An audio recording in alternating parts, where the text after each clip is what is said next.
Hi guys and gals, it's me George, the Shade Tree Fixin' Man, and we're still on our trip. As you can see, we're on Route 84 heading north out of Pennsylvania towards Massachusetts. Ultimately, we'll be passing through New York State and part of Connecticut in the process. I thought I'd tell you another travel story about our move to Minnesota the first time we moved out there. We made it in two trips. The first time I had bought an old red box van and mainly was moving all my tools and equipment in that. And it was an oldie with an old 292 straight six-cylinder engine in it. And it had a few rattles and knocks and things like that. Well, we headed out for Middleborough, Mass, where we lived at the time, and we made it up onto the Mass Pike. Probably had been 50 miles, and all of a sudden my wife was following me again in our Saturn that we had at the time. And all of a sudden, I looked in my rear view mirror and I saw oil splattering all over my wife's car.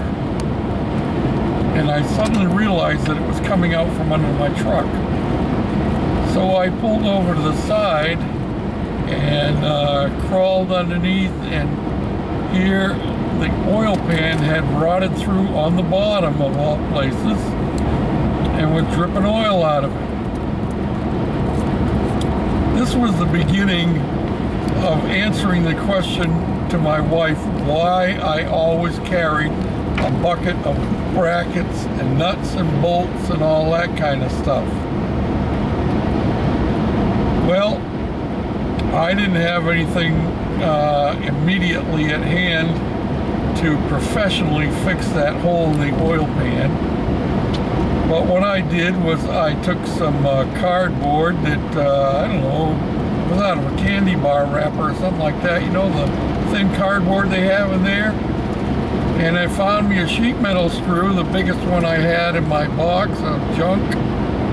And I crawled under there and I screwed that screw right up in there and snugged it up, and it stopped the drip.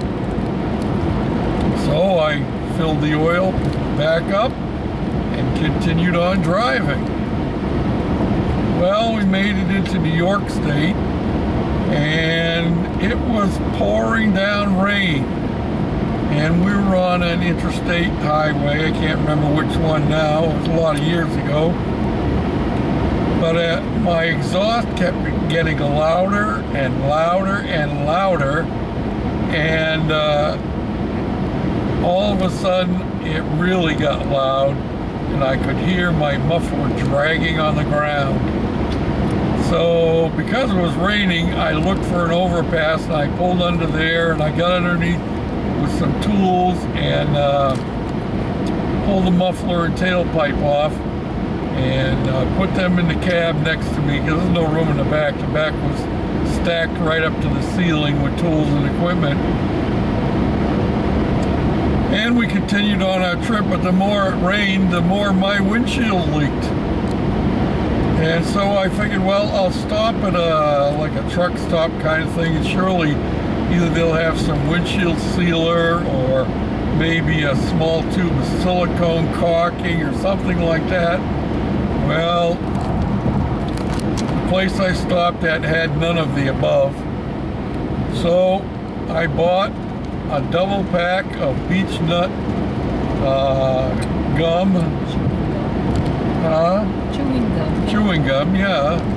And I gave some to my son, gave some to my wife, and I started chewing some, and I told them to chew it up good. And then they gave it to me, and I wiped the inside of the windshield off as good as I could, and I started sticking that chewing gum right along the seam between the rubber seal and the glass. And it didn't stop it completely, but it slowed it down enough so that by leaving an old towel up in there, it was keeping it from dripping down onto my instrument panel, and in particular my radio and so forth. So we got underway again, and the next time we stopped, I think, was for lunch. Oh no, we stayed overnight in New York State somewhere, and the next day we were headed from there with our intention of making it into Indiana, where my brother lives. And you saw that in the previous video where we stayed our first night of our trip this time around.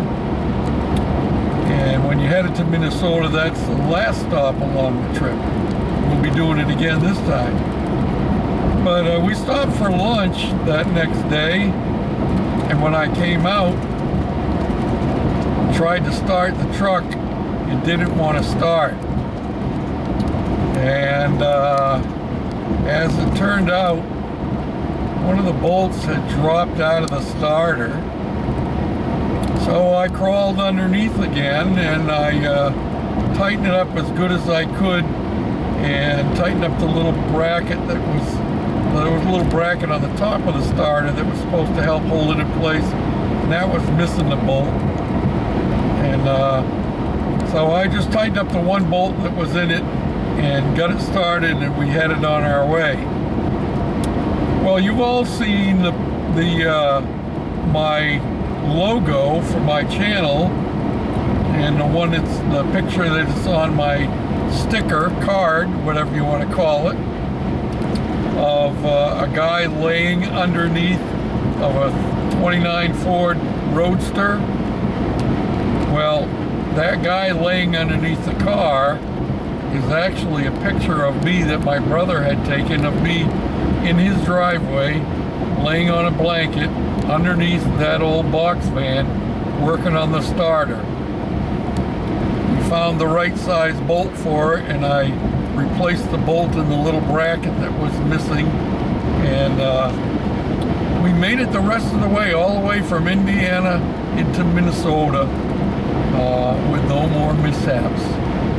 So that's one of my other stories of moving. And perhaps on our way back home, we're just on our way up into Massachusetts. We'll be up there for a week or so before we head back across the country with a few stops along the way. Maybe I'll give you another story of my travel exploits. Until then, this is George, the Shade Tree Fix-It Man, saying thanks for journeying along with me. Bye for now.